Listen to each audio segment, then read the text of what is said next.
जेसेखि जेंना फैया नोंखौ गावनि खालामनाया सुस्रांलांगोन आं गासैखौबो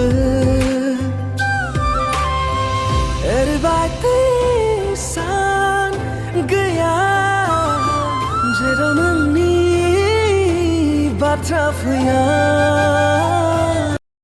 हेलो फ्रेंड्स, आंनि मोनसे गोदान भिडिअ नोंथांमोन गासैखौबो बराय हरबाय।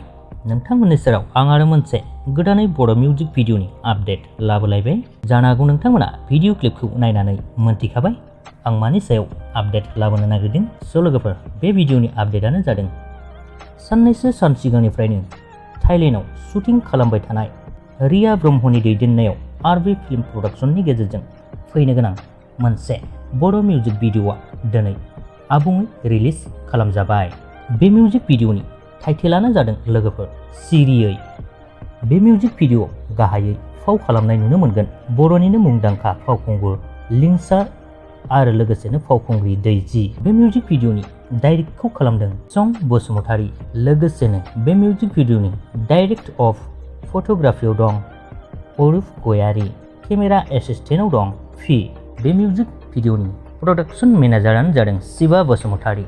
बे मिउजिक भिडिअनि मेथाइखौ रोजाबदों लोगोसेनो लाइरिक्स आरो टिउनखौ होदों एल्फिनस्टन बर', मिउजिकखौ होदों कपिल बर', फ्लुइडआव दं सुनील बर'। स' लोगोफोर, बे मिउजिक भिडिअखौ नोंथांमोना जुदि दासिमबो नायाखैब्ला आरबि फिल्म प्रडाक्शनाव थांनानै नायहैनो हासिगोन।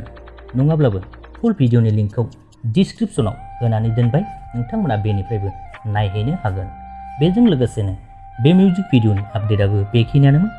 भिडिअखौ मोजां मोनोब्ला लाइक खालामदो, लोगोसेनो चेनेलखौबो साबस्क्राइब खालामनानै लादो। गोजोन्थों।